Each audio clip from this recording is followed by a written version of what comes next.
é grátis.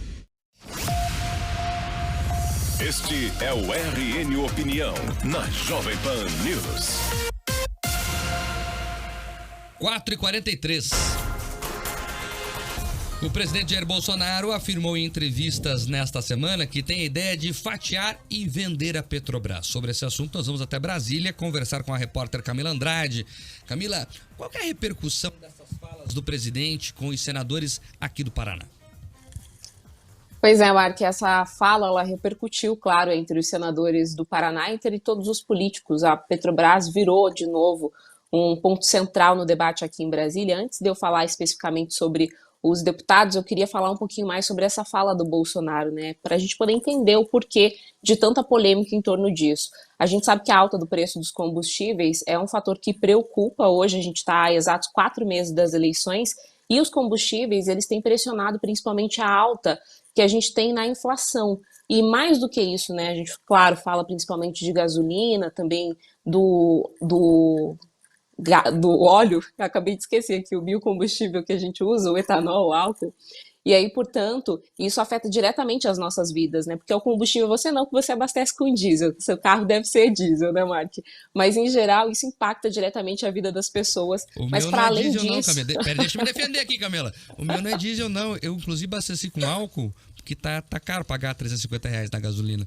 Mas daí dura menos também, tá tudo errado. É aquele cálculo que a gente ensinou esses dias, né? Mas, para além desse impacto aí que a gente tem em gasolina, álcool, principalmente, que é o que eu sinto, você sente, as pessoas no cotidiano, tem a preocupação central do governo, que é o diesel, porque o diesel, além dele também estar ali no cálculo da inflação, né, sendo pressionada principalmente pelos combustíveis, ele acaba impactando em toda a cadeia, porque a gente está falando de frete, por exemplo, do valor que é gasto, né, para que a gente transporte todas as mercadorias, e por fim isso impacta de um modo geral.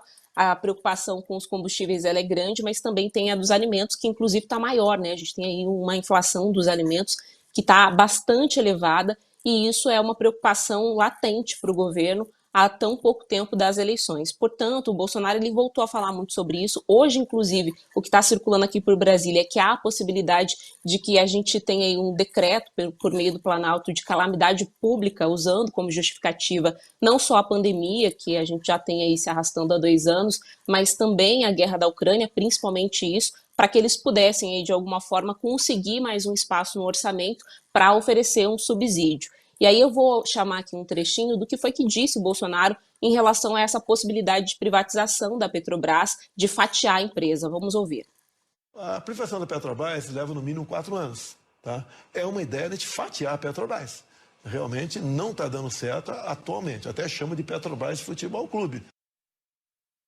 Ele usou aí essa analogia do futebol clube, né? Ele complementou, inclusive, esse trecho, dizendo que, apesar de estar na Constituição o seu caráter social, a Petrobras, no caso, né, não se aplica o caráter social, ela tem um lucro fenomenal, não se compara percentualmente com outras petrolíferas no mundo. E eu vou até abrir um parênteses aqui, porque o primeiro trimestre do ano, a Petrobras, de fato, teve um lucro extraordinário de 44 bilhões e meio de reais, o terceiro maior lucro trimestral da história da companhia, o que significa que de maio até o próximo mês, julho, ela deve pagar ao governo em dividendos, já que o governo é o principal acionista, 24 bilhões e 600 milhões de reais, além do valor que ela também deve pagar ao BNDES, que tem também uma parcela significativa, se eu não me engano, em torno de 8% de ações da Petrobras, então mais 6 bilhões e 800 milhões de reais.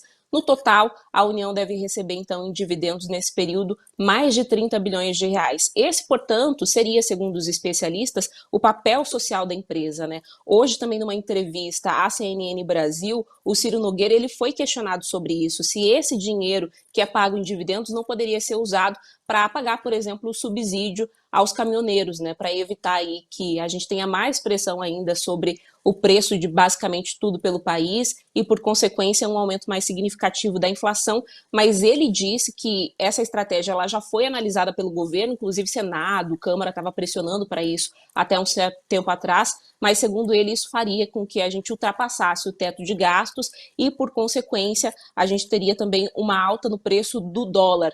E mesmo que a privatização, né, ela não seja aí a melhor solução para esse problema nessa análise técnica, considerando que a gente tem esse retorno também também da estatal com todo esse dividendo que pode ser aplicado de diversas formas, o Bolsonaro diz que daria mais transparência para a estatal. A gente separou um outro trechinho, vamos ver. Olha, a privatização da Petrobras, se der tudo certo, vai 4 anos. Logicamente que vai ser um negócio complicado. Agora, que não pode a Petrobras ser uma semi-estatal, né, e com um monopólio no Brasil. Aí não dá. Eles decidem lá, vou aumentar hoje à noite o dito. Aumenta o dito hoje à noite. Não quer nem saber. A Petrobras não passa por mim. Não passa por mim. Ela é praticamente autônoma, a Petrobras. O que nós estamos tentando fazer agora, né? Via o Ministério das Minas e Energia, que foi trocado o ministro. Ele quer colocar um novo presidente da Petrobras, vai botar uma nova diretoria, para que os números da Petrobras sejam expostos à opinião pública. E não ser praticamente uma caixa preta como é hoje em dia.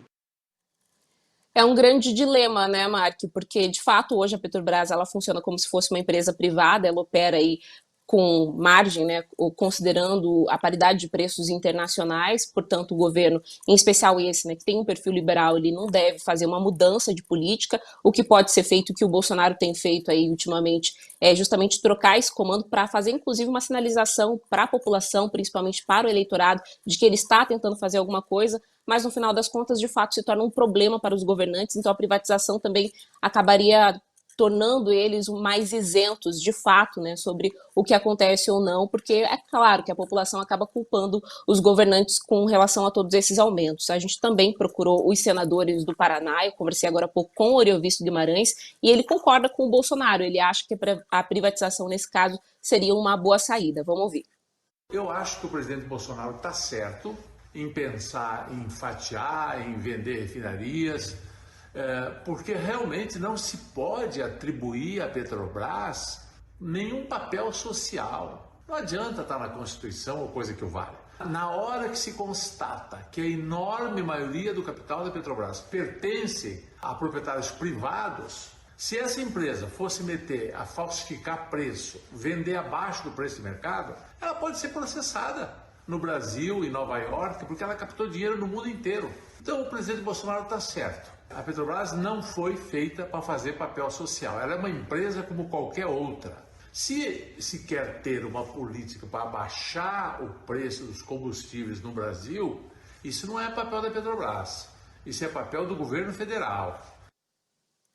Essa discussão sobre ter ou não papel social aí é uma questão que tem circulado muito, né? Tem sido muito comentada pelos políticos, mas eu sempre lembro, Mark, que eu costumo dizer, né, que o papel social, se ele existe, ele está justamente nesse pagamento de dividendos, porque, de fato, fazer uma mudança na política de preços seria, basicamente, agravar ainda mais o problema. Ontem a gente falou aqui no Jornal da Pan News, também no RIC Notícias, sobre esse risco de desabastecimento do diesel aqui no Brasil. A gente já tem uma situação similar que está acontecendo lá na Argentina. Para evitar que isso aconteça aqui, é importante que a gente mantenha essa política de preços de paridade com o mercado internacional.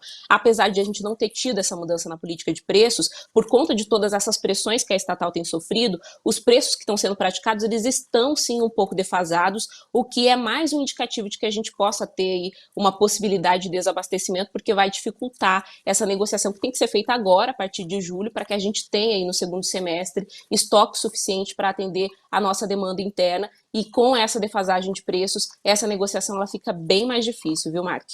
Exatamente, Camila. E veja só, G, Camila, escola, ouvintes, política social não tem que ser feita pela Petrobras, até porque é o seguinte, quando você coloca a política social no preço do combustível, você ajuda muito o rico, né? O pessoal que para a caminhonetona no posto de gasolina e enche o tanque. Então, política social tem que ser para quem mais precisa. Então, se for pensar isso, hoje outra forma, né? Ajudar, por exemplo, quem sabe os caminhoneiros, aí sim, que é uma classe que trabalha com isso, mas não no preço da bomba, porque isso aí ajuda muita gente que não precisa. Bom, em primeiro lugar, confrontando um pouquinho a visão do ilustre senador que lembra que a Petrobras não tem um papel social, e não tem mesmo. Não tem hoje, mas a Petrobras é uma companhia de 77 anos. E veio de um governo de Getúlio Dornelles Vargas. Tinha uma preocupação à época estratégica. Era um outro momento do mundo, era pós-guerra, era uma outra situação. Qual é a situação atual da Petrobras? A Petrobras hoje está vendendo ações no mercado. participa do mercado acionário. Portanto, ela tem todas as características de uma empresa privada que explora o monopólio. E isso é muito, muito grave, porque a retira da questão mercadológica. Ela não obedece às leis de mercado, porque é monopolista e, ao mesmo tempo, não é estatal. Então, nós temos um dilema empresarial. E um dilema empresarial gravíssimo, porque uma empresa como a Petrobras tem que dar lucro aos acionistas, vende ações mundo afora. Quando dizem que a Petrobras é dos brasileiros, nós estamos cometendo uma ignomínia, porque ela não é dos brasileiros, a Petrobras é dos acionistas.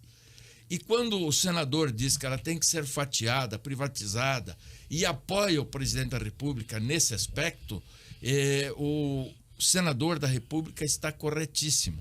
A solução é submeter a companhia às leis de mercado para que ela possa dar o devido lucro aos acionistas. Agora, ações sociais de companhia privada, e não adianta querer discutir, vir de mimimi, enxugar gelo. A Petrobras é privada sim, porque ela tem ações reguladas pela CVM. Então, se é para ter ação social, é ação prevista na legislação de imposto de renda, e você, Marque, e todos que estão fazendo parte desta jornada neste minuto estão corretos. Não há como a Petrobras realizar ações sociais. Toda ação social que ela realiza é tudo que pinta de novo, é pepino pro povo, sabe aonde?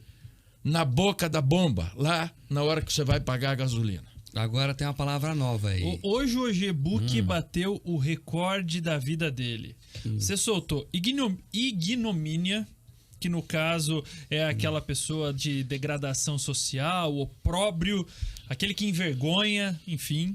Tem o peremptório, que é aquele decisivo, definitivo. Tem também o féretro, desculpa, eu não vi o acento aqui na minha busca, que basicamente é um caixão onde se enterra alguém. Essa eu não conhecia, nunca tinha ouvido esse termo, não. Mas também, né? Mas é isso aí, momentos de cultura com o Ogebook. Obrigado, Camila, pelas informações. Você continua em Brasília, amanhã a gente se fala de novo. Agora, às 5